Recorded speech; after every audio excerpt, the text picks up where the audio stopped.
Here we go. You guys ready? Yep. Hey, everybody. Welcome to this episode of the Disc Golf Answer Man. I am Bobby. Cool. Breathe a lot. Sleep.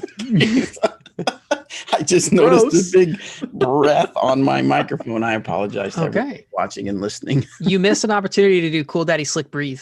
Yeah. Breathe, I did. Oh, my God. I thought for sure that was coming. So we are on episode 355, and I have with me Anthony and Danny. Anthony and I are just back from Texas. We were at the Texas State Championships presented by Latitude 64. We were out there for, almost a week, a full week, doing some filming with our players, walking around with them, taking photos.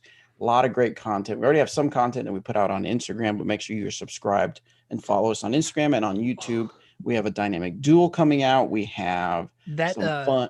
That Instagram video of y'all recording Answer Man was so funny. That was hilarious.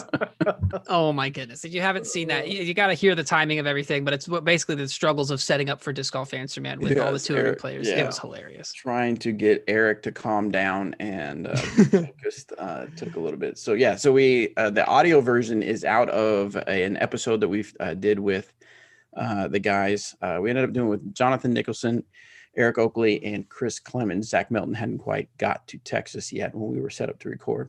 The video should be out. If you're watching on YouTube, the video will be out tomorrow. Yep. So you'll be able to watch the video if you have not listened to the audio yet. What else we got? We got a little bit of Nico in the bag going. We got we did for the first time for us a mic'd round for a competitive round with Zach Melton. It's something that we've wanted to do for a couple years now, but a lot of times the players didn't think that they would be okay with the mic being on them, and so finally we were able. Zach Melton brought it up and said, "Yeah, well, let's do it." So that should be good stuff for you guys. It's a shame Zach's so quiet and stoic all the time. I'm sure there's nothing funny happening. Yeah, don't look forward to that one. Yeah, that one's. So, I'm not even sure why we're going to put it out. Yeah. So. But also we did some fun stuff with get to know your teammate. So we were able to ask questions of some of the team to see if they knew their teammate and guess the other players' discs. So, but while they were blindfolded, so that should be some fun content to put out. Yeah, it'd be way less interesting if they weren't blindfolded. You just. I know. What is this? Guess what this one is? Let's see. Texas State Championships. It was a good event. It turned out really well. Of course, I've been to that course quite a few times for Piney Woods Open. Steve O'Story runs a great event during the Piney Woods Open, and he did a fantastic job with this national tour Texas State Championships. I know that he'd been working on this for the longest time to get it going, and he did a fantastic job, of course, with the help of PDGA and the Disc Golf Pro Tour. I tell you what, one of the biggest thing I noticed out there was all the cameras, which was awesome.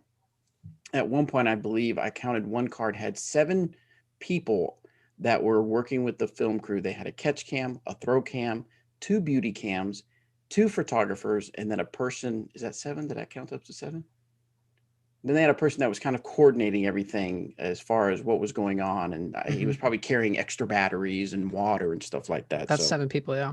Yep. So must have been some beautiful people on the card if they need 2 cameras to capture all of I know. So much beauty. We have to have 2 cameras. Yeah, that's a lot, man. I bet Lead Guard had even more too when you have all of the Jomez guys. I think they had probably 5 or 6 guys plus all of the Disc Golf Network live cameras. That's at least another 3 or 4. But the biggest thing was that, it wasn't just the lead card. They had a lot of feature cards. And of course, the first card, the lead card, the chase card, and then the third card had the crews on there. Did they have a 4th? I think there was 4 because there was Gatekeeper, GK, Central Coast, and Jomez. Oh, wow. We're all out there doing stuff. And then Bobby and I were obviously like the stars of the game. You said, stand back, guys.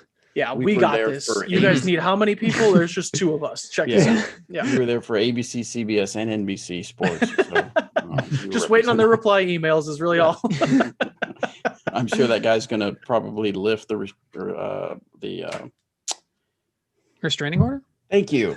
That ruined my. All right. It ruined everything. Timing is important. Timing all right. Is everything. I gotta go, guys. I'm sorry. All right, that's it for Disc Golf Answer Man.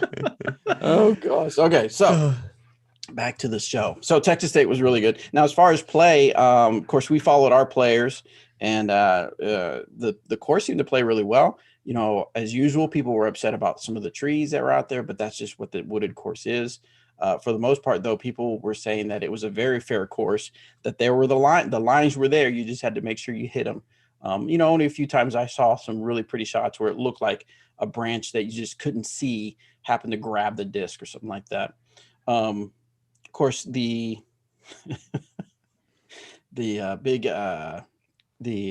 what made the big news was our friends over at or Terry, little Terror Bear, had a little slip up with a word that we actually have had Eric McCabe slip up on that word here on the Discovery Man show. Proceeding. But oh boy, poor Terry Miller was able to, or did mess up a word live, and but he owned it. Did you see his post on Facebook? He said something about, he's like, oh, now I get why Steve Dodge banned me from the Maple Hill Tree Farm.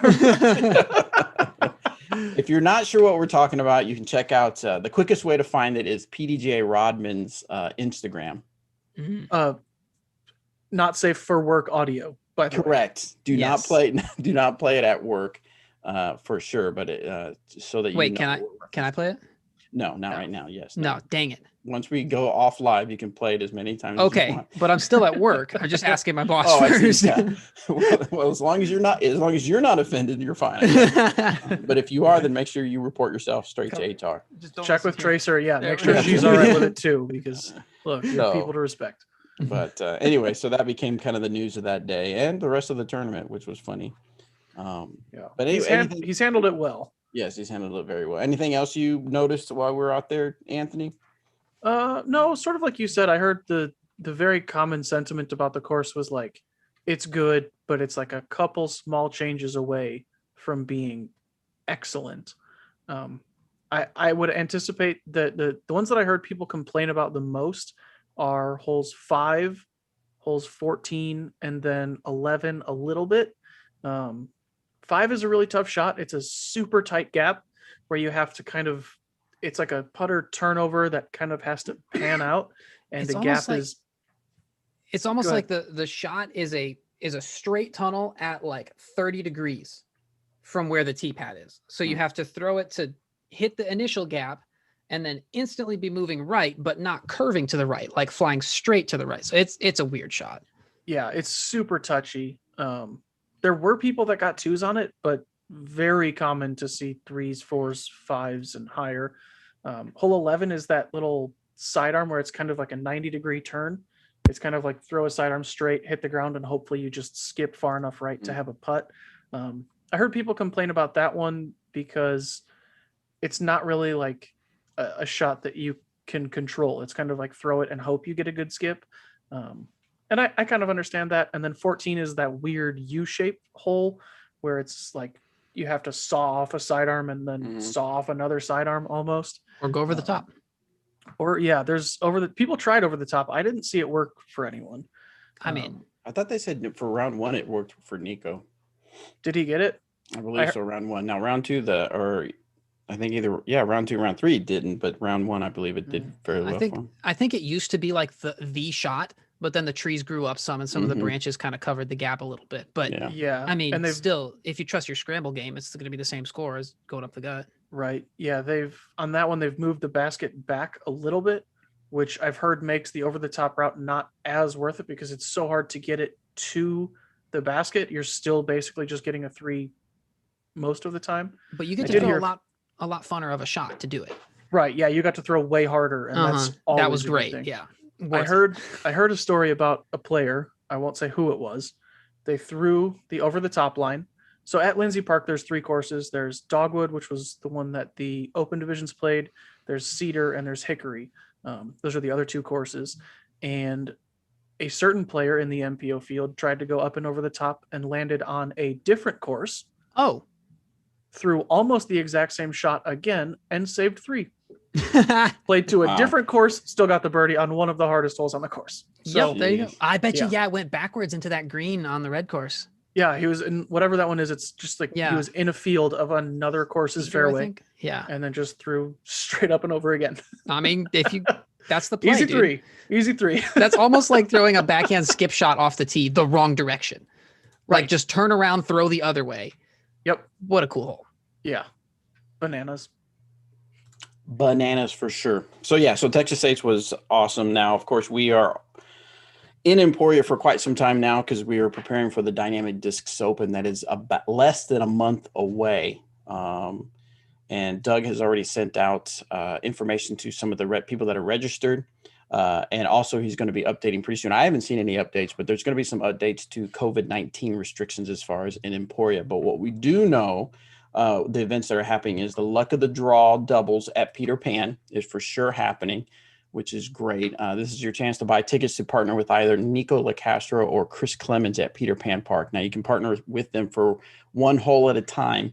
If you kind of want to see how it works, you can just search for Luck of the Draw doubles. Probably Glassbone Open is in the title on YouTube, and you can see some of the past ones we've done.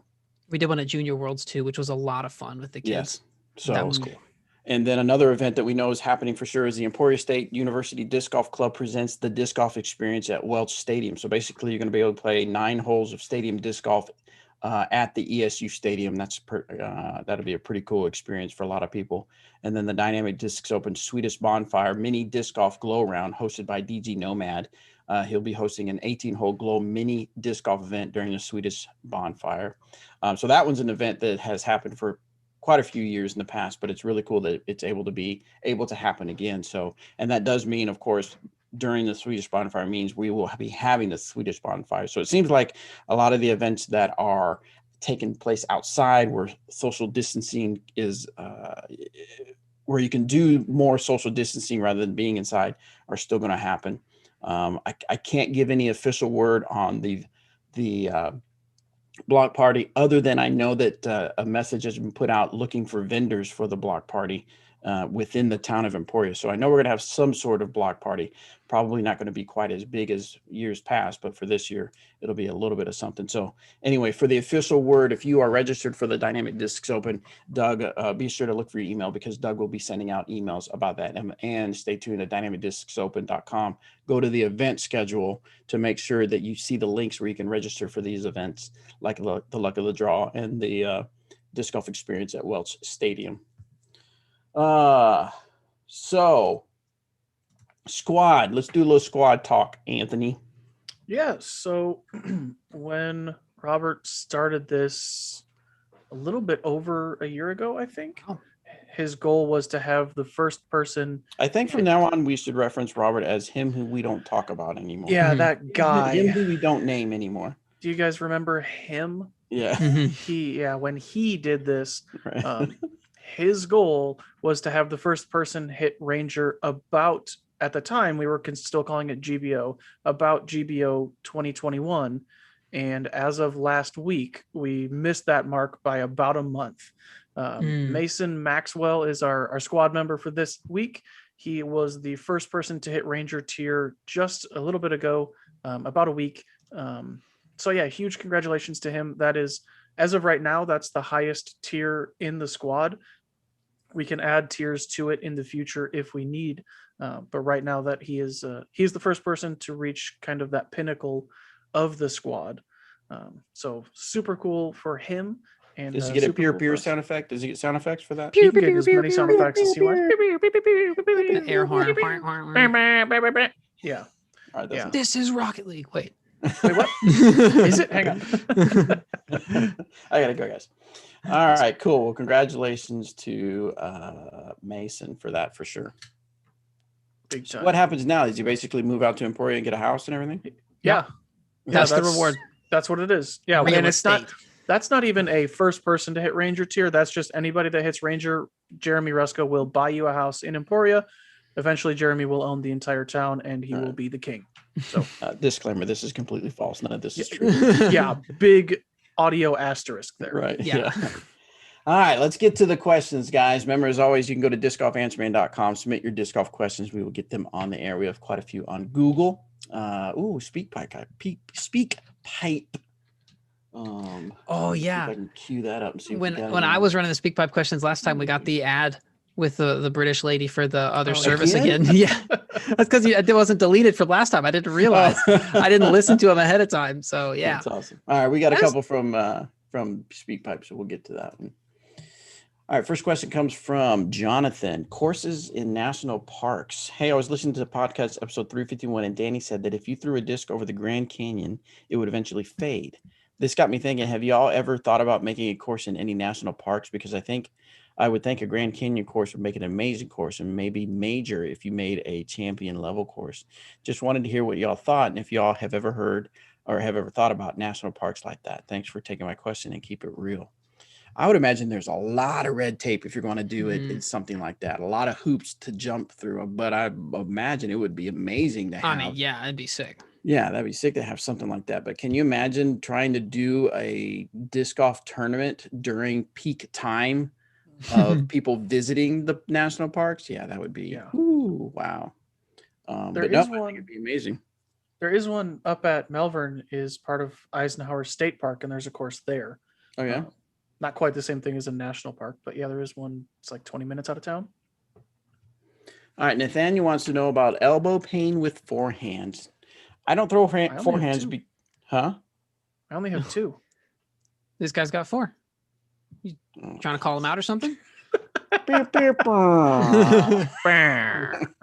Hey, disc golf answer man fam. I don't throw forehands because it hurts my elbow like tennis elbow. After just a few throws, I don't think my form is that bad, but it's something I would like to work on. Do you have any tips on throwing forehands in a way that doesn't hurt my elbow? Should I just learn how to throw a lefty backhand instead? Well, first off, I always say this. I'm not a doctor. I'm a dropout. So if you're having pain, go talk to a doctor about it and make sure that he says you're okay to play, because it might be something else. Who knows? But usually from the Googling that I've done is that tennis elbow comes from slamming your elbow open really harshly. It goes when your elbow slams open, and because it's just a hinge, and all that stops it is your tendon. That puts a lot of wear on the tendon, and that can cause it to get inflamed, and that's what causes the pain. So if you try and be smoother with your follow through so that your elbow doesn't jam open, it kind of swings and then can kind of could carry on that momentum rather than just transferring it straight into the joint there. That can be more helpful. Also, sometimes if people try to crack their arm, like whip their arm too much, like swing their elbow way in front and then their hand way in front, lots of times that can put too much stress on, unless you're Eagle McMahon. I know we've all seen the picture of him like that or whatever, but if you try and emulate that too much without having worked up to it, that can cause some pain as well, in my experience. So usually what I tell people to do if they're struggling with this is to start with the disc farther back relative to their elbow so that their swing is more of one direction rather than forward and then back, or back and then forward. Just start with it back and just go forward, and focus on having just a nice clean follow through. That usually will help too. Excellent. Next one is from Tim, and this is on theory and question on disc stability. Grab your coffee. This is a long one. Hi, DeGam crew. I have a theory and a question on disc stability I'd like to run by y'all. I've noticed most pro bags fewer molds in. I noticed most pros bag fewer molds in various states of wear to fill out their bag. Look at a basic bag: overstable, neutral, understable, distance, fairway, mid. I am omitting backups. Theoretically speaking, this 9-disc bag could be fulfilled with 3 molds of various wear. And then he puts decay.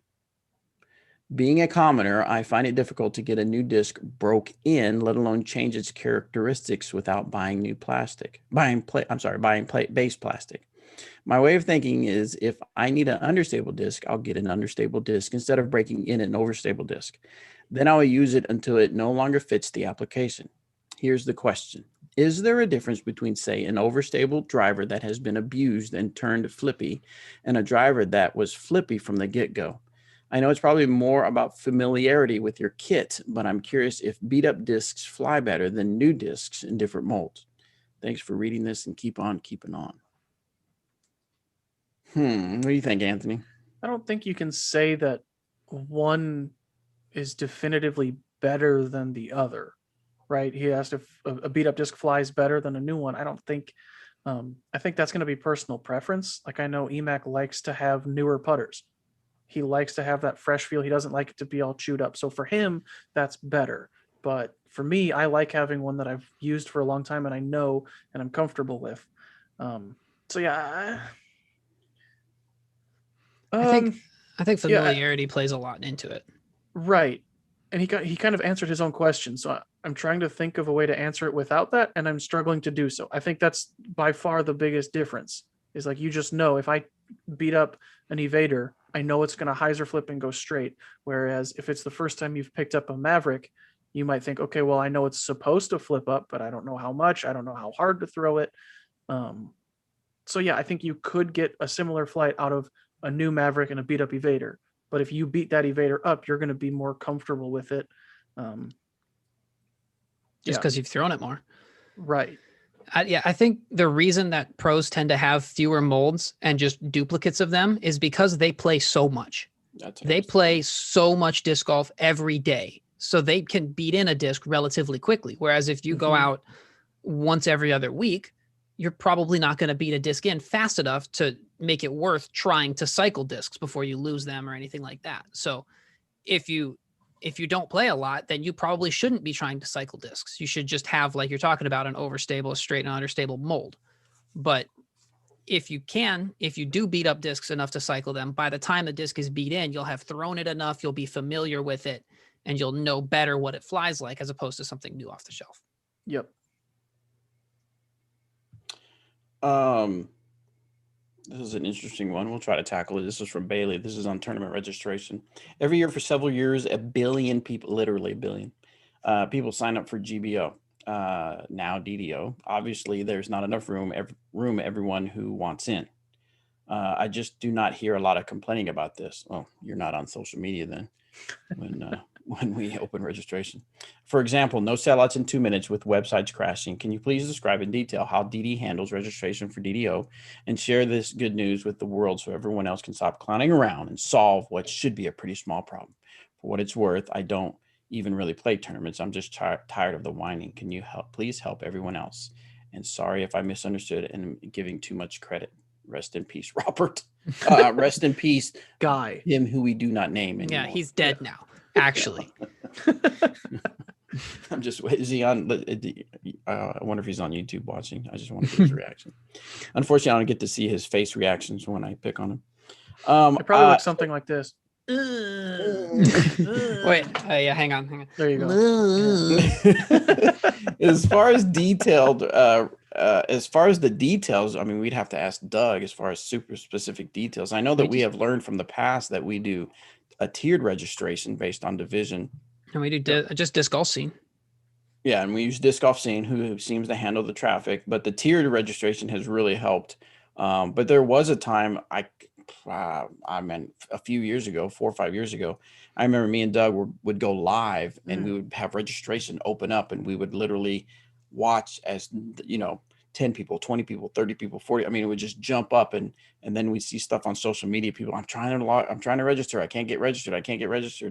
But to me, the tiered registration has helped tremendously.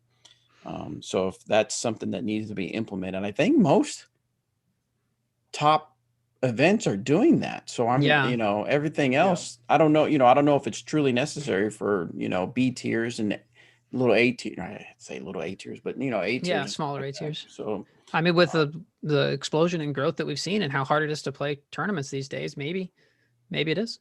Yeah. Before we move on, we got a super chat from 888 Huskers. He asks if there's any update on the Trilogy Challenge lineup. It's almost April, and we only have one of the discs confirmed. Apparently, those discs are on their way. That's what Gabe says in chat. They're on their way. Okay. Which means I don't know in a container.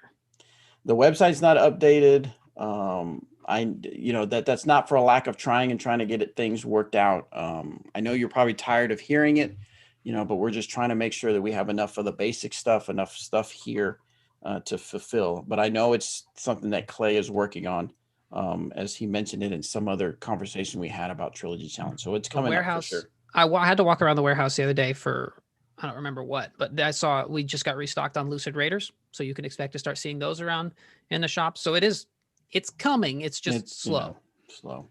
I can. Next one. Well, I can answer this guy's question.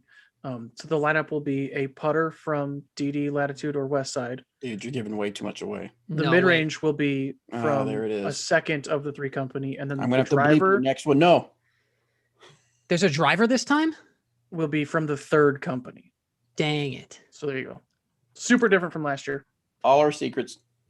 Next one is from Ian. Disc recommendations. Hey guys, love your show. The longest disc in my bag is my 174 gram Lucid Trespass. Thrown forehand, I average 330 feet. Backhand is about 300 feet. The thing is, when I throw it forehand flat, it turns pretty hard, looking like a -3 or 4 turn before it comes back.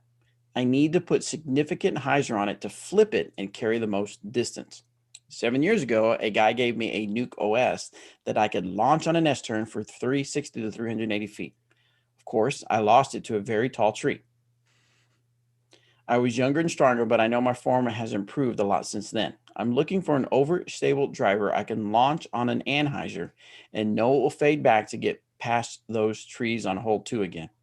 Would you recommend the Warhorse or maybe even the Ballista Pro? What weights would you recommend? Plastic recommendations? I prefer grippier discs, and I think durability is probably a good thing to keep overstable discs overstable. Peace, love, disc golf from Ian in the Bay Area. All right. I mean, the trespass isn't super overstable to begin with. So like No. throwing a trespass flat and pretty hard, it's going to work. It's going to flip. It's going to turn a good bit, whether that's forehand or backhand. So if you want like a little, like I guess not a little, but a step up from the trespass, you could go with a Raider. Mhm. Or like you said, the Warhorse is probably the closest thing to a Nuke OS if you want to like start it on that turned angle and watch it pan out.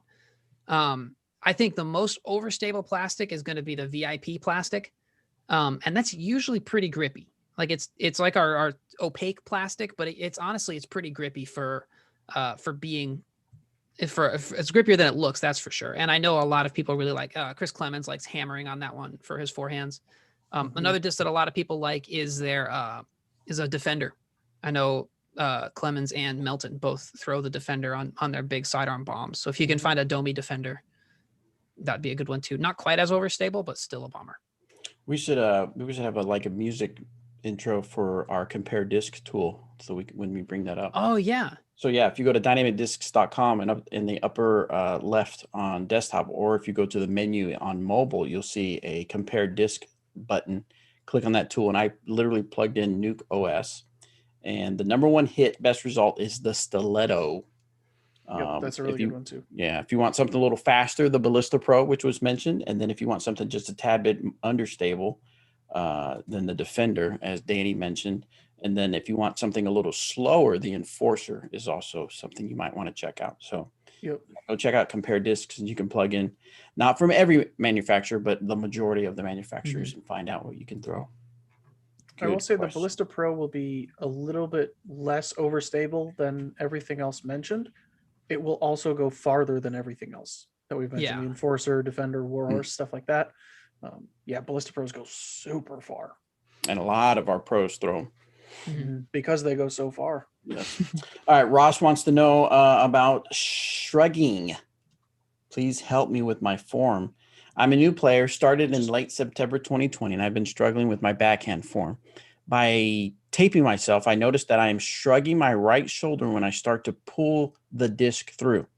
This is not a conscious movement, so I'm not sure how to correct it.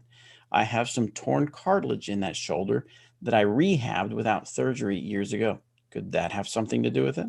I believe this is contributing to my rounding woes. Any advice on how to correct shrugging or unconscious tics in one's form? Thanks, and keep it real. What do you think, Danny? So what he's talking about is when people will throw a lot of times their right shoulder, if they're tensing up or if they're rounding, like he's talking about, their right shoulder will come up by their ear. And that usually is just a sign of trying to muscle, of trying to use strength to throw the disc rather than leverage. So if lots of people, right as they start to pull, they'll go right as they try to really, engage every muscle in their body. And that ends up making you move really slow, and it's really rigid and it's not smooth at all. So one way to fix it is, rather than pulling your shoulder up, try to think of pushing your elbow far out in front of you. as far like away from your chest as you can, not to the right, but away from you, and use that to kind of keep your elbow in place and let the disc swing into your chest and out. Also, just try slowing down. It doesn't take much muscle to throw at all. I bet you if you relaxed and you just went through what you know to do and you did that without really much effort behind it, I bet you your disc goes just as far, maybe even farther. So try just loosening up, focusing on pushing your elbow out and letting the disc swing in front of your chest. A lot of times a good tell is where the disc is. If you, I was meant to have this on my desk, it fell off. If the disc comes over by your armpit or like by your left arm, that usually means that you're muscling and you're rounding. But if the disc can swing more towards the middle of your chest, then that usually means that your elbow's in a better spot. Not necessarily, but it's just another thing to look for. All right, good stuff. Let's see. Let's talk a little skip ace. Anthony, how'd you do for Texas States? So skip ace, if you're not familiar, just in case you're new, is fantasy disc golf run by Johnny V from Smashbox. So we have a little disc golf answer man league. If you want to join the league, you just search for the DGAM league and then use the code word DGAM, DGAM. And if you beat Anthony's picks, you could win a prize. Maybe. So how'd you do, Anthony? Not so good, huh? What place did you get? I'm trending in the wrong direction here, boys. Oh, dear. I'm not sure how many people are in the league, but I'm not going to scroll to the end of the list and find out. But I got 348th. I had player. I had one player lose me one less point than my total points. I got 181 points, and I had one player lose me 180 points. So that was a bummer. Goodness. I will tell you guys this. I felt so good about my picks this week. I thought for sure these were winners. It was not. I had Matteo who almost won. Oh yeah. He's a budget, like a good pick there for sure. Yes. Yeah. He did very well. Who lost you 180 points? Do you remember? That would be Kona Panis. She had been playing very well. She played very well at Waco. I thought she would continue that, and Dogwood got her. Dogwood got a lot of people. Yeah, that's for sure. So yeah, that was unfortunate. But Matteo did very well. Sarah Hokum, Bradley Williams, and Mason all got me points. And then Gavin Rathman lost me 80 points. So yeah, I did okay, and then just had two that they're definitely less stoked on how last weekend went than I am. But you know, I'm pretty upset about it. So I just need to brag. I had Haley King. Nice. Yeah. Oh, nice. Easy dub. Mm-hmm. Yeah. By the way, I don't know if we even said Haley won FPO and Ricky won MPO. We did not. That's true. Congrats. Spoiler alert. So the winner for Texas State's is the real Matt L. Real is all caps. So there must be a debate going on. Is this 1L from Dynamic Disc Northwest Arkansas? Better not be. That would be hilarious if it was. I refuse to lose to him. That's what he needs. He needs more discs. He runs a disc golf store. Right. He should probably have just a few extras. I would hope it. You know what? The way that we have been, there's a chance that he's running low on stock too. It's a good point. So Matt L, if you could send me a screenshot to my email, just Anthony@Dynamic Discs, I will get your contact information and your shipping information and get your prize sent out to you.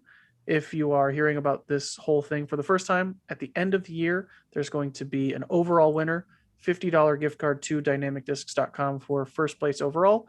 And then like Bobby said, if you beat me, which has been about as easy as just clicking on 6 different people the past few weeks, then you get the chance to be entered into a weekly, or not weekly, but whenever there is an event, giveaway. Excellent. The next event is Jonesboro. So we don't have picks this week. We'll do those next week. Next week. Okay. Good call. All right. Well, we only have 2 speak pipe questions, so we'll go ahead and knock these out. This first one is from, let me share my audio, from Shay Stevens. What's up, Bobby? Cool Daddy Slick Breeze. Eric, the Truth Judge McCabe. Do we have a ruling on the nickname, guys? And Robert, oh, I just made myself sad. This is Shay from Philly with a question about interference. So I know it says in the rules that in the event a disc is coming towards you, you're supposed to make an effort to get out of the way and move your equipment. I'm just curious, does this also apply to your mini? So I had a putt uphill, hit the front of the basket, it rolled back to me, and I did this snatch up mini move and dive to the side. It wasn't pretty. So I'm just curious, was my effort unnecessary? Thanks for the info, and as always, keep it real. That's actually an interesting question. I'm looking it up right now. Yeah, my gut would say, without having to look up that specific. Yeah, don't tell us yet, Danny, because I want to speculate. I would speculate no, because you're not supposed to touch. Once your lie is established, you're not supposed to touch your lie. That is my hunch as well. Yeah, even if, let's say it wasn't your mini, let's say it was your actual disc. I mean, what are you going to do? Pick it up and then everybody has to agree, oh yeah, it was right here.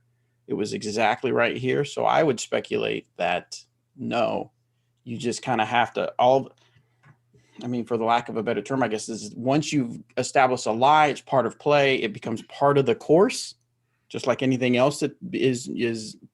I know it's not permanent, but it becomes part of the course because it's part of play. That would be my guess. Right. That's what I'm thinking too, because if you take this to any other part of the hole, if Bobby throws his approach shot and it lands 10 feet short of the basket, and I throw mine and it skips off of Bobby's and flies OB, it's not Bobby's fault for leaving his disc there. Bobby doesn't have any responsibility to go and pick his disc up because mine is coming in. It's an unfortunate thing. So if this person's disc was rolling down the hill and either got stopped or didn't get stopped because of your mini, I think that's just kind of the way it is. I think picking your mini up would probably be some sort of rules violation about altering your lie or your stance or something. Yeah. What do you got, YouTube? Has anybody said anything on YouTube about it? Or have you found anything, Danny, specific on that rule? Rule 810F says if a player or their equipment interferes with their own throw, the player is assessed 1 penalty throw. The disc is played where it first comes to rest. So I would consider your mini your equipment. And you throw the shot. If your disc, hits your mini and stops where it would have kept on rolling otherwise, that seems like your equipment is interfering with it. Does it say anything about if it's someone else's? Does that person get the stroke? I think the rule is if it's someone else's and it unintentionally interferes, then it's fine. If they were, you can ask people to move. Right. If you don't want them to interfere. And if they don't, then that's a violation.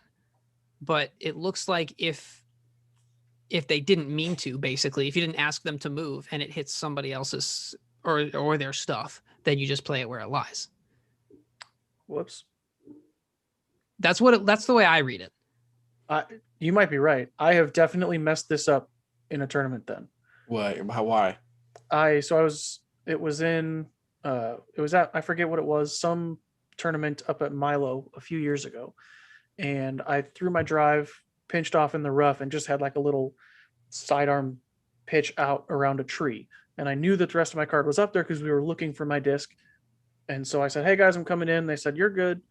I throw my disc and it lands and hits a guy's bag. And so it hit his bag and stopped. And we were all like, oh, okay. And he was like, hold on. I think you have to rethrow that. Whoa. Yeah. He was like, that's my fault. I should have moved my bag with me.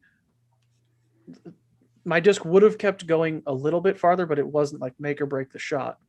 So we were all like, okay, I guess I throw again. So I went back. He moved his bag. Everybody else moved their stuff. I threw again. And we just pretended that it didn't happen. He said it with enough confidence that the three of us were like, that must be the rule. The rule G. When was that? We're going to go back and take back your. Go ahead. Yeah. I didn't play well that tournament anyways. Okay. G says players must not stand or leave their equipment where interference with a disc in play may occur. A player may require other players to move themselves or their equipment if either could interfere with the throw. Refusal to do so is a courtesy violation. So it says don't stand or leave your stuff where it could be interfered.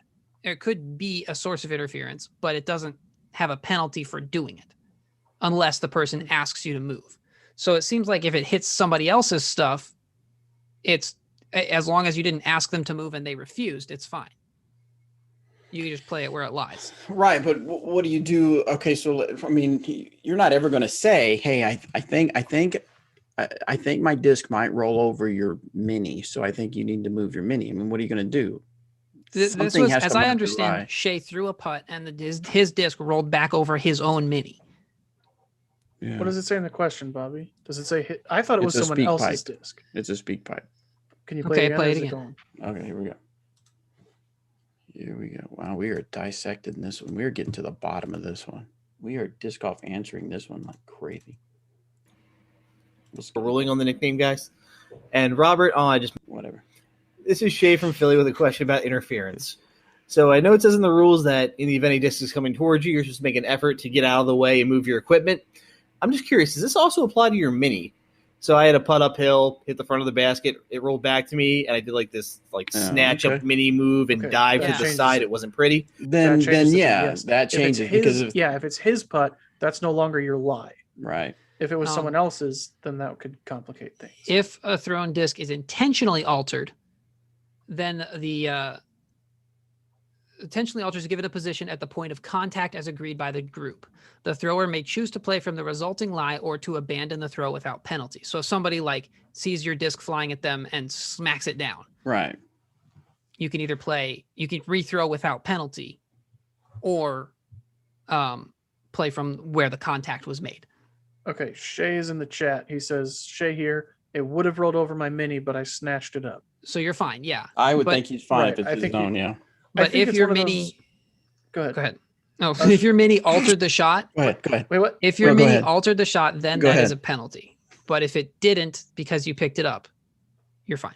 Yeah, I think that's also one, too, where Wait, so you're saying if that scenario, I hit a putt, it hits That's cage. Unrealistic already. I don't understand. Wait, I said I hit cage. We're back. Oh, there we go. Okay. Yeah. It hits the cage, starts rolling back toward me, and I'm like, oh my God. And I don't move my mini. You're saying if it rolls over the mini and all of a sudden starts going left when it looked like it was going to go straight back, then I could be, that's a penalty? I guess if the card thinks that your mini interfered with the way it was rolling, then yeah, but it would be totally unintentional. Yeah. Right. I think they're more worried about if it was your bag and it was coming towards your bag and it was going to stop it and then it hits your bag and it stops right there. Think hole 18 West at Jones West. The basket's up on top of that hill. If you roll down that hill, it's 45 feet uphill. But if you just go and set your bag there and then it hits your bag, now you have a 10-footer. Okay, you can't do cheating. That. Yeah. But if the disc is rolling towards you, you jump out of the way and then it hits, if you picked up your disc and set it behind you and it hits that. Technically, I don't think people are going to call you on it very often. Right. It would be so hard to be like, well, you intentionally left your mini there because you knew that it was going to hit it. And it was I don't think intentionality has to do with it. Whether it's yours or not, or whether it even altered the path of it. So if the disc is going to roll down the hill and it also rolls over your mini, does that change? Does that actually alter the path? Yeah. Maybe not. Interesting. Yeah. All right. Yep. So the conclusion was he says so his B-roll action was warranted. Yes. Tuck and roll. I'm imagining slow motion explosion heroics tuck and roll kind of thing. Yeah, this was the most epic missed putt of all time. Exactly, yeah. All right, let's go ahead and bust out the last one we have. Jackson. Let's see what Jackson has to say. Hey guys, I've heard some talk from the pros out there about how to make the sport more challenging so that players aren't throwing -18 or -40 over a weekend. Had a quick idea that I hadn't heard answered before. The traditional golfers, the ball golfers out there, are only allowed to carry 14 clubs. I was wondering what your thoughts on if a tournament or if a rule came out where players are only allowed to bag 14 discs or however many discs they decide. Thought that'd be kind of neat to see, what they choose, and then some of these in the bag videos, it would be scripture knowing that these are the 14 discs that they have to rely on. Anyway, we'll have to get your thoughts. Bye. So this is definitely an idea that has been brought up quite a few times in the past. I think the final vote was that some people think it's a good idea. Some people think it's a terrible idea. Probably depends on how many discs you actually take out on the course. I don't I wouldn't say that would make scores lower.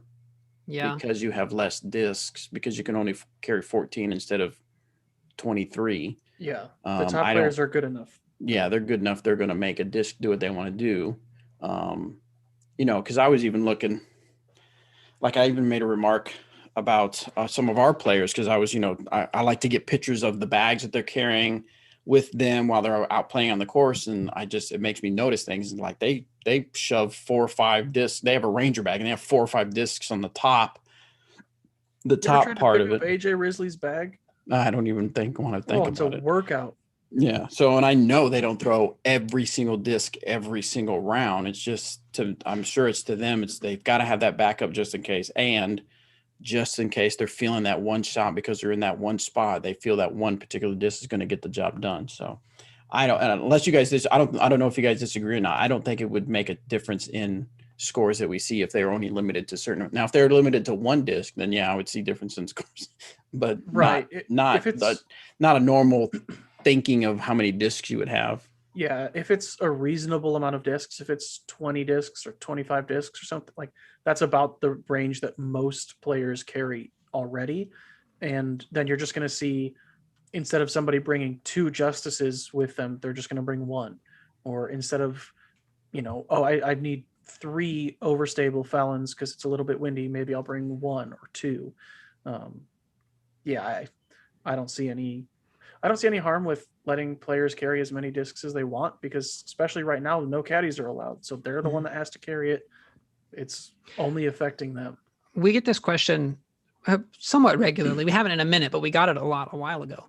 And I think a lot of times this comes from a newer player who still loses a lot of discs.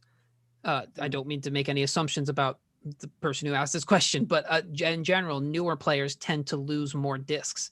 Pros don't really lose that many discs because in general, they're in the fairway more often. And the discs that they throw in the water, it's pretty close to the edge if it is. So usually like losing discs is not as big of a thing. Plus, if we're comparing to ball golf, the disc is both our club and our ball. So it's if we lose too many, then you just have to DNF the round if you lose all your discs. And in this situation. So yeah, I don't think it would nearly challenge people as much as you'd think. Losing a go-to disc, they have another disc right next to it that can like fill the shot, and especially with the a lot more open courses, a lot of times they'll just throw the same driver every time, just their far flying, somewhat overstable driver, just hammer that on every hole. Yep. All right, let's get back to Google questions. This next one is from Tim. Hey, DeGam fam. One of my favorite discs is the Westside Sword, or we like to call it the S word. If I don't throw it off the tee, it's always let me try one more disc.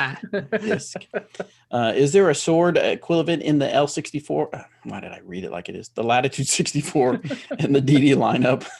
I like to carry 1 extra and keep another backup at home, but I'm having trouble finding one anywhere. I know the Trilogy warehouse is expanding and you're expecting inventory soon, but I'm wondering if there will be swords in there. Also, are there any plans for special runs or artworks, maybe some crazy tournament burst colors? Will they be available for Dymax? Hope everything is great in Kansas. All of the above, I guess. I mean, I don't know of any specific stamp art or special runs of artwork. Have you guys heard of anything? I believe Erica Stinchcomb has some as tour fundraisers, and don't quote me, but I think they're like hybrid, or there's some. They obviously have her stamp, and I think they're a cool plastic blend as well. They're fancy. Too late, you're quoted. Yes. Yeah. Similar disc to the Sword, would you say, Anthony, Trespass from DD and Flow from Latitude? Yeah, it's a little bit. The Sword is a little bit less. It's a little bit more understable than a Trespass. Not quite to the level of a Captain. Maybe like a Bio Trespass would be pretty close, I bet. Yeah. Yeah, and then Latitude's got a bunch. The Flow would be good. The Bolt would be good. The Knight, I think, is fairly understable. Yeah. Yeah, they've got a few options there for sure. The Sword is really popular though, so I would expect some special runs of those. Yeah, at some point. Gabe said Erica has special runs of swords coming in. Nice. So fun. Those probably have not been completely announced what they are. Follow Erica Stinchcombe on Facebook, and I'm sure that's probably there, and Instagram. And you'll probably find her posting stuff about it. Her Instagram is Erica, like America, but with her name and then I think her PDGA number. Yeah. Next one is from Sam. The wind and understable discs. When it's windy, do you carry very understable discs for tailwinds? I've heard a couple of you say if it is windy, you will throw something overstable regardless of the direction of the wind. This goes against what I've traditionally heard. I am terrible at playing the wind, so any tips help. What? Oh, I get what he's saying. Yeah. Yeah. The reason people throw overstable discs in the wind is because they always do the same thing. No matter how much wind it is, they always go straight and then fade. But understable discs will turn more or less depending on how much wind there are. So there is. I will usually personally, I will throw a slower disc in a tailwind because that's, to me, in my experience, is more consistent than just throwing a more understable disc. If you have a lot more power and you know you can get the more understable disc up to speed, it's going to go really far in the tailwind. But if you don't get it up to speed, it's going to hyzer out a lot more. So it's just not as consistent. So that's why usually my go-to tailwind disc is like a getaway, whereas in no wind, I'll throw a Raider. And it goes just as far because it's a getaway and also it's a tailwind. So that's usually what I do is I'll just throw a slower disc rather than a flippier disc. Maybe that's what I'm doing wrong because I 100% will throw more understable stuff in a tailwind because it's a tailwind. Yeah. I mean, it works. Effectively, understable stuff is slower, but it's just, from my testing, just not as consistent. But it works. I tend to do that too, finding something a little more understable because I know it's a tailwind. Not a super understable disc, but something that's less stable. Like I'm going to grab my Renegade instead of my Trespass, or the less stable or more understable Maverick that I have versus one that's not quite beat in. And yeah, if I'm going out to play on a windy day, I'm not looking for a 150 gram Witness that I can throw anytime there's a tailwind. Right. I don't even change. The only time I'll change my bag if it's windy is I'll throw in like one more Enforcer or one more Felon, but that's it. I'll just take my understable Maverick and okay, today this is my straight Maverick. Right. Type thing. All right, let's see. Sam has another question. Relief from an OB hazard. My disc landed directly on the line that marked the hazard from inbounds. It was called in from the vast majority of my card. One gentleman said that even though it is in face inbounds, in face. I wonder if he meant in fact. I could not establish a lie inbounds and would therefore have to take the hazard stroke. My card liberated and ended up giving my 1 meter relief from the hazard to silence this gentleman's complaints. How do you play a disc that lands on the line when the OB plays hazard? Well, if I understand his question, you get the 1 meter relief. You cannot be standing in OB when you make your throw. But it's not okay. OB, It's not OB. hazard. Yeah, it's a hazard. Oh, hazard. My bad. And technically, the line is OB. So your disc has to be touching inbounds to be inbound. So if your disc is on the line to the hazard, then your disc is technically in the hazard. And as far as I'm aware, hazards you play from the hazard with the 1 stroke penalty. You get your meter from OB, you get meters for safety issues like barbed wire. But if it is just a marked hazard, then you just play it from said hazard zone. However, if your disc is straddling the line, where like half is inbounds and half is in the hazard, then you have to play from where it lies, but you don't get your meter relief. Right. Because it's hazard, not OB. Gotcha. All right. What else we got in our agenda? Oh, that's it. Okay. So we have a couple more questions, then we'll get to and someone submitted a dumb idea to the Google form. Yeah, I've been keeping up with it a little bit. There's a few of them in there. Oh, in the actual question form? Oh, Danny, this one's actually just dumb. Yeah, this one's actually in the normal question form. Someone said, here's a dumb idea from Danny, so I'll have to go back to that. I think. I hope I didn't delete it. I didn't. Okay, good. Okay. All right, let's do one more question. This one's from Jonathan. Oh, nope, that's the same question as... Okay, so some of you guys, if you're listening now and you submit a question and it doesn't get on there fast, don't keep submitting. I promise we will get to it. Okay, this one's from Jonathan on putters. Hey, I'm looking for a way to get my hands on some more putting putters. I have really enjoyed my PA3, and I used the compare tool, and it gave me the Judge as the best comparison.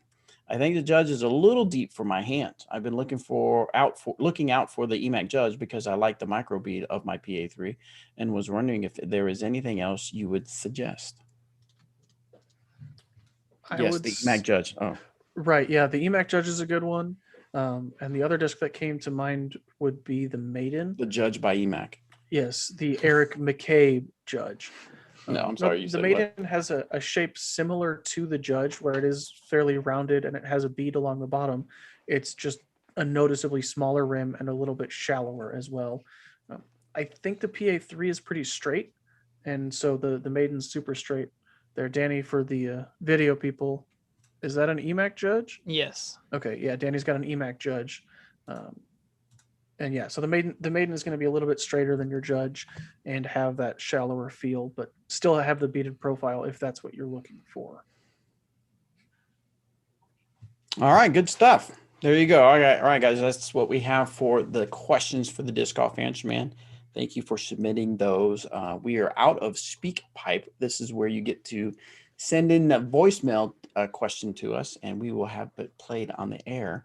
You can find that link at discgolfanswerman.com, where you go to the submit your disc golf question. There should be a link to our SpeakPipe. So we want to hear from you. We love hearing those.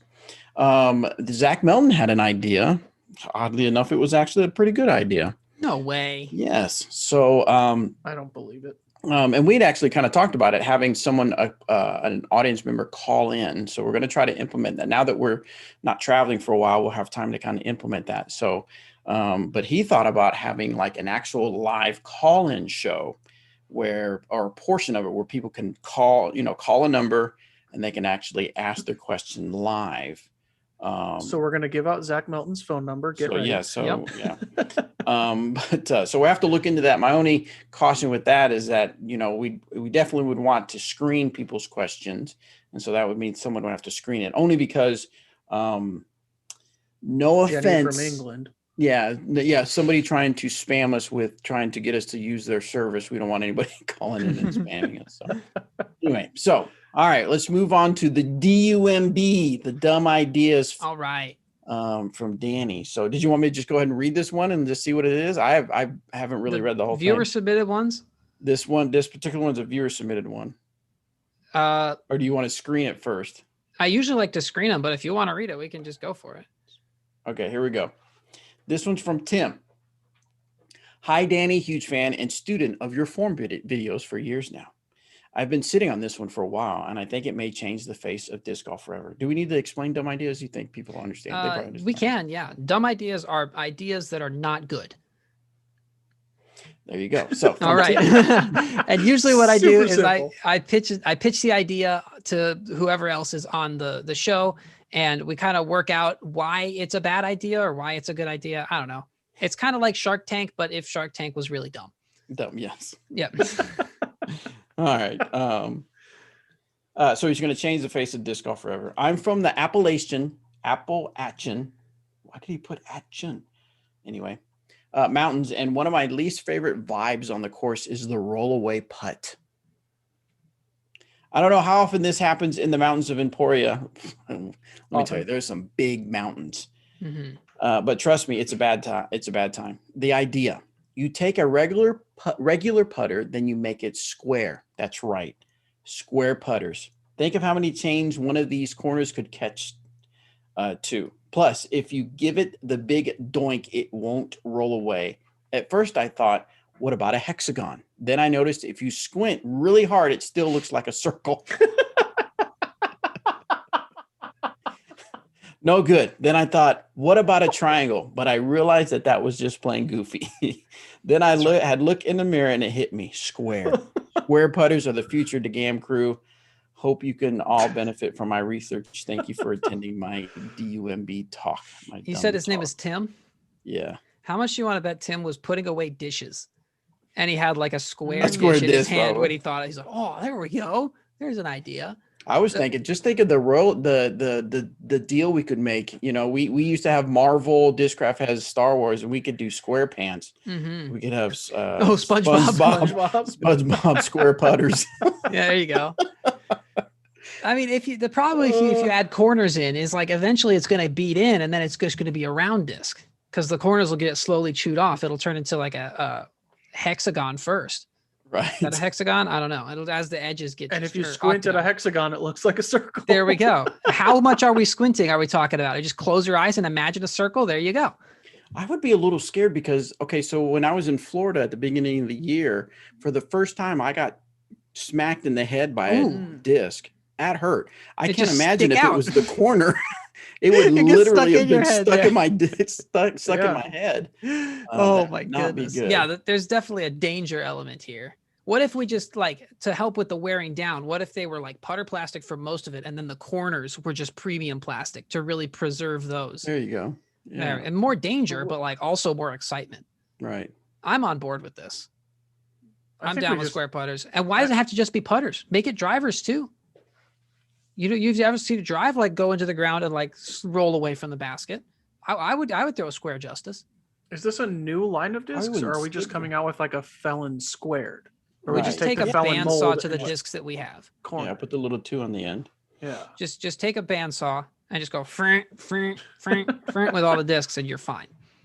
All right. What we could do is we could actually, they wouldn't all have to be exactly at a 90-degree square. We could make them different, and we would add a new flight number. And it would say there we go. The degree it is. Yeah, the degree it is. Get out your protractors, boys. Yeah. Here we go. That's not a 45 degree. That's a 46 degree. They need to retool it. Man, that run of 35s the other day came out at like 37, and let me tell you, dude, those are the good ones. Yeah, you got to get the 37 pop tops. Yep, that's it. Right. I've got good news for everybody. Tomas is in the chat. He's got to be making notes, and this will definitely. Yeah. You'll see these coming from Latitude. His pencil is smoking as he's scribbling down ideas. Yeah. Oh gosh. Yeah. All right. He seems interested. All right. Okay. That was a good one. That was actually really good. That was actually pretty good. Thank you, Tim. Yeah. Okay. So one of the ones that I had. Dumb. Let's get even dumber. This is a worse idea. That one was actually kind of okay with. Okay. So we had last weekend. Was it last weekend? There's a tournament Nico won. Everybody, there was a whole big stink about too much time. I'm not going to say who was taking too much time or things like that, but there's a PDGA rule where you have to throw your shot within 30 seconds of approaching your lie and not having any distractions. And everybody knows somebody who takes too much time when they play. Everybody knows somebody that when they play, they just take forever and they reset, and it's so long. And so this would require a little bit of an adjustment to the technical standards, but I have like a concrete solution. It will never be a problem again if we implement this. This is a mini marker that has a timer built into it that is 30 seconds long. And when you put your mini down, it starts that timer. Now you might be thinking, but it's not from when you put the mini down. It's from when the distractions stop. When you pick it up and put it down again. But that's when your timer starts. So you put your mini down, you pick up your disc, and you have 30 seconds to throw your shot and pick your mini up. Now you might be thinking, hang on, Anthony, let me finish. Okay. I have a question, teacher. Go ahead. Wouldn't picking your mini up be like changing your lie? Isn't that what we were talking about earlier? No, like once you make your putt. Once you throw your shot, your disc lands, pick up your mini. Right. But you said to reset the timer. You said you could like reset your time, like if you get distracted or something.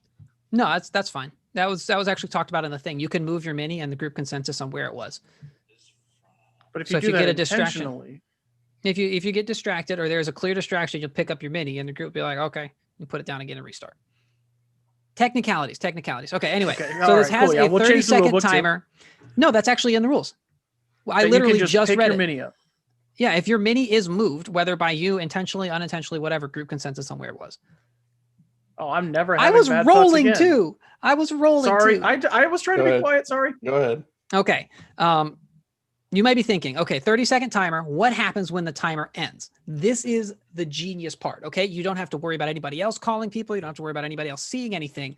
You know, in the movies, whenever people rob a bank and they have these big bags of money, and then they open them up, and they have those ink the blue ink or whatever that shoots out and sprays all over them so that all the cops or the good guys know that those are the people who stole the money. That's what we put in the minis.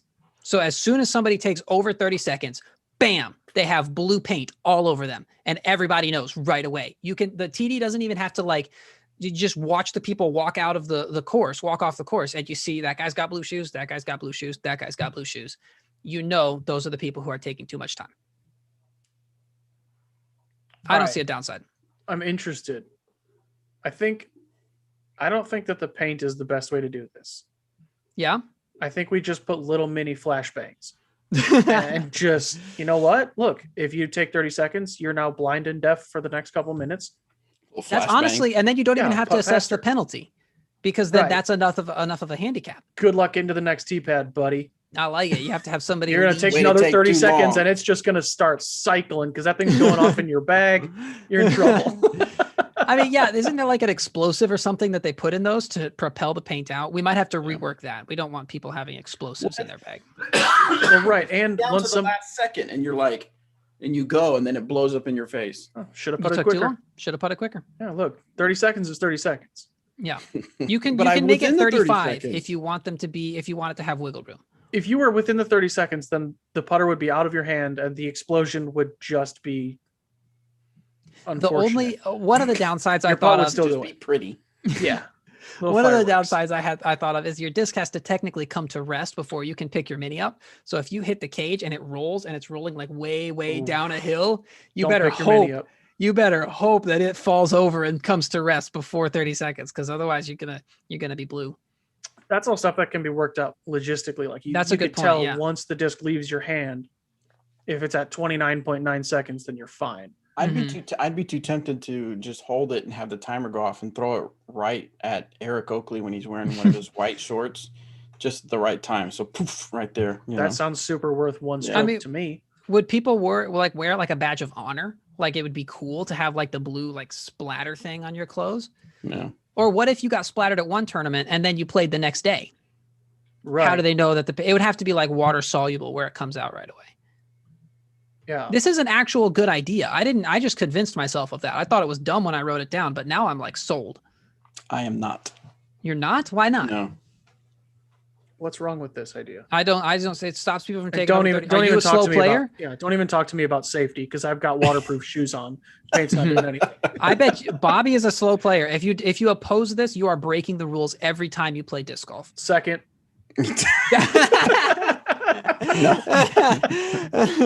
I'm about to just put blue powder on me now, huh? Yeah, yep. just send it. Bobby's already sitting 3 over before we even teed off. So you got another one? I do. Okay, this one. Okay, Anthony, let's say we just finished a tournament. All right. You're hanging out at Tournament Central and you look over and you see me and I'm sitting like, okay, you ready? All right. Yeah, I'm Action. ready. Whoa. What's going on, Danny? Oh, hey, Anthony. I just had a rough round. So hole 1, I threw a shot and it was good. It was flipped up to the perfect angle. It hit a ghost branch and kicked straight right OB. Bummer. Yeah, it was the worst, dude. I had a pretty good upshot though, and I just sank it from there for my par. But still, it was like, come on, dude. I threw the perfect shot. The worst thing happened. Hole 2, let me keep talking for no reason. I threw the perfect angle once again. It was tracking the basket. It was actually an ace run. All my whole card thought it was going in. Sick. But it caught a gust of wind and then just flipped on this angle, hyzered out, hit an old lady in the head. She was walking her dog. The old lady's fine. The dog, not so much, but that's not very, very concerning at this point. You know, it's total jail over there. So I had to go over the top. And of course I caught the branches, dropped me 60 feet out. It was terrible. And then I hit the cage from the, see, this is no fun for anybody, right? We've all been that person and we've all listened to that person after a tournament that just talks about how bad their round was. Just the whole thing. They just whine and complain the whole time. I do this a lot and I feel bad for it. So here's my solution. Okay. Most tournament directors, they have a tent, right? Where you turn in scorecards or sometimes they have buildings or whatever, but there's a thing where they tally up scores. They have their tent. I propose we add another tent right next to it. And this one has a daybed and a guy with a notepad. He is your disc golf therapist. So what you do is you turn in your scorecard to the tournament director. And if you've had a rough round and you just need somebody to talk to, you can go talk to the therapist and you can just let it all out. And that way the rest of us don't have to listen to it. No, it's an app. It's an app, and you Yeah. FaceTime. You can FaceTime with them with your Oh, disc yeah? therapy. Yeah. Okay.